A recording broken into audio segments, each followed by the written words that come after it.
Hello student, today's topic is problems with a file-based system. This is the topic of DBMS, Database Management Systemचा topic आहे.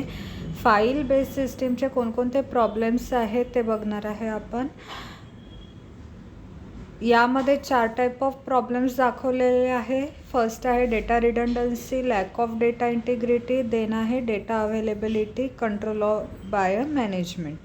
First data redundancy काय आहे ते बघणार आहे.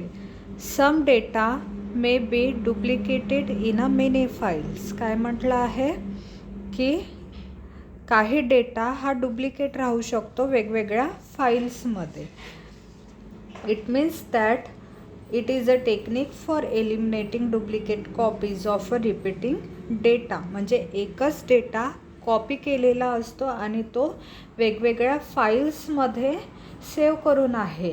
म्हणजेच काय झालं ते copy of repeating data means duplicate data. For example your address, म्हणजे एकच ॲड्रेस आपण वेगवेगळ्या फाईल्समध्ये सेव्ह करून ठेवू शकतो. म्हणजे काय झालं तो डुप्लिकेट डेटा झाला. For example your TC. Okay, TC एक ओरिजिनल TC राहते आणि एक डुप्लिकेट राहते. जर सपोज आपली ओरिजिनल TC जर आपली हरवली तर आपण कॉलेजमधून डुप्लिकेट TCसाठी अप्लाय करतो. म्हणजेच त्याची दुसरी कॉपी म्हणजे काय आहे डुप्लिकेट डेटा. देन त्यानंतर आहे lakh of data integrity. Duplicate data may be different in a different files. For example new address in a one file and a old address in अनादर फाईल. म्हणजेच तुमचा एक ॲड्रेस एका फाईलमध्ये सेव्ह आहे आणि दुसरा ॲड्रेस दुसऱ्या फाईल्समध्ये सेव्ह आहे. क्लायंट एकच आहे बट ॲड्रेस काय आहे डिफरंट आहे. तसंच तुमचा फोन नंबरसुद्धा राहू शकतो, 2 नंबर्स राहू शकते, 2पेक्षा जास्त नंबर्स राहू शकते. देन त्यानंतर तुमचं नाव तुम्ही एका ठिकाणी एक दाखवू शकता, दुसऱ्या ठिकाणी दुसरं दाखवू शकता. म्हणजेच काय होत आहे इथे डुप्लिकेशन तयार झालं, तुमचा मॅच नाही होता इथे डेटा. म्हणजेच एका ठिकाणी एक डेटा आहे, दुसऱ्या ठिकाणी दुसरा डेटा आहे. क्लायंट एकच आहे बट डिफरंट डेटा आहे. म्हणजेच काय आहे नॉन मॅचिंग डेटा. देन त्यानंतर आहे data availability. May require search of a number of files to access a specified data.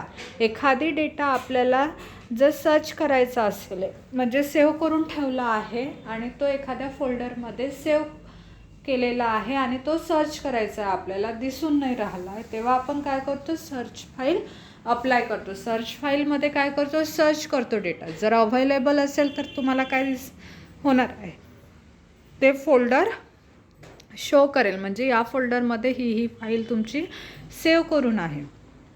जर अवेलेबलच नसेल तर तुमचा डेटा सर्च होणार का नाही. Control by management. Difficult as a data scattered across a file. म्हणजेच काय स्कॅटर्ड मीन्स काय spread over large area or happening several times during the period of times. Means मोठ्या एरियात कमी टाईममध्ये जो डेटा स्प्रेड झालेला आहे, कमी टाईममध्ये जो जास्तीत जास्त एरियात स्प्रेड झालेला आहे ते काय झालं तुमचं scattered.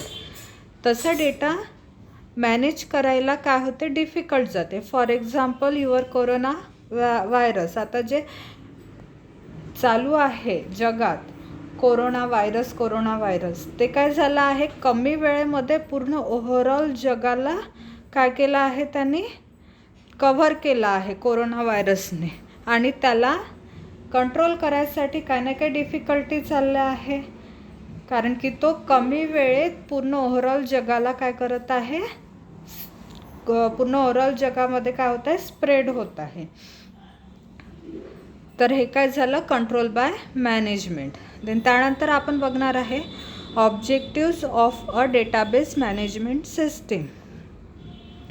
Data and a organizational resource.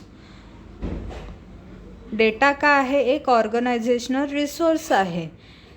It should be collected, validate, protect logically organized and stored with the control redundancy. म्हणजे एखादी डेटा जो व्हॅलिड आहे, प्रोटेक्टेड आहे, लॉजिकली ऑर्गनाइज्ड आहे आणि स्टोअर्ड करून आहे एखाद्या फाईलमध्ये, तो काय झालं, ऑर्गनायझेशनल रिसोर्स झालं. ओके, डेटाबेस मॅनेजमेंट सिस्टीमचं. This is the organizational database. यालाच काय म्हटलं आहे, ऑर्गनायझेशनल डेटाबेस मॅनेजमेंट सिस्टीम. म्हणजे ज्या डेटाला आपण काय करतो, व्हॅलिड प्रूफ करतो, कलेक्ट करतो जो डेटा, त्याला आपण एखादी ऑथेंटिकेशन लावून ठेवू शकतो आणि सेव्ह करून ठेवू शकतो. ओके, या ज्या रिसोर्स आहे या आपण अप्लाय करू शकतो एखाद्या डेटावर, त्याला काय म्हटलं आहे त्याने, organisational resource of the database management system. One of the main objects of a database management system is to facilitate sharing of a database by a current and a future application. म्हणजे एखादी असा data राहते जो आपल्याला आत्ता आणि नंतर कामी पडू शकते. तो डेटा काय करतो आपण एका मेन ऑब्जेक्टमध्ये आपण सेव्ह करून ठेवतो डेटाबेस मॅनेजमेंट सिस्टीमच्या.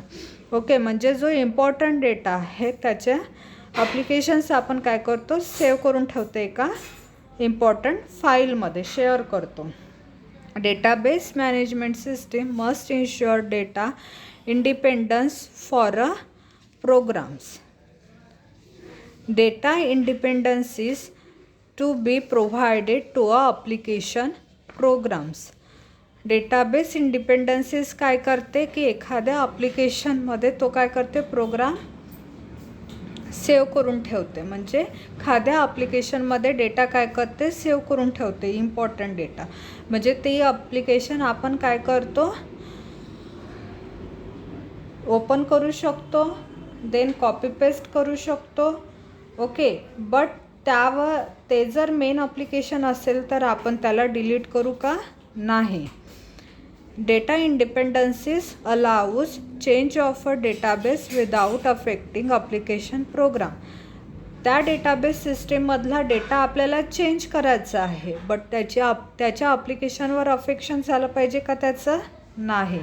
फॉर एक्झाम्पल युअर प्रोग्राम, एखाद्या प्रोग्राममध्ये जर एरर देत असेल, ओके, आता जर आपण ॲडिशनचा प्रोग्राम घेतला, ॲडिशनच्या प्रोग्राममध्ये जर आपल्याला एरर देत असेल, ओके, तर तो एरर काय करू आपण, सॉल्व करू.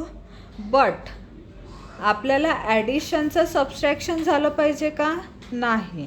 ॲडिशनचं सबस्ट्रॅक्शन झालं तर ओव्हरऑल प्रोग्राम काय होईल, तुमचा चेंज होईल. तर तुम्हाला चेंज करायचा आहे का तो प्रोग्राम, नाही. बट त्यामध्ये जे एरर्स देत आहेत ते एरर्स काय करायचे आहे, तुम्हाला सॉल्व करायचे आहे. म्हणजेच एखाद्या ॲप्लिकेशनमधला प्रोग्राम तुम्हाला काय करायचा आहे, तसंच ठेवायचा आहे, बट त्याच्यामधला जो डेटा आहे तो काय करायचा आहे, तुम्हाला चेंज करायचा आहे. Change of a hardware or a system software without affecting a application program. Hardware devices and software डिव्हायसेससुद्धा चेंज करायचे आहे तुम्हाला, बट प्रोग्रामला अफेक्ट झाले पाहिजे का, नाही. हे काय झालं, डेटा इंडिपेंडन्सीजचे अलाउज झाले. Thank you students.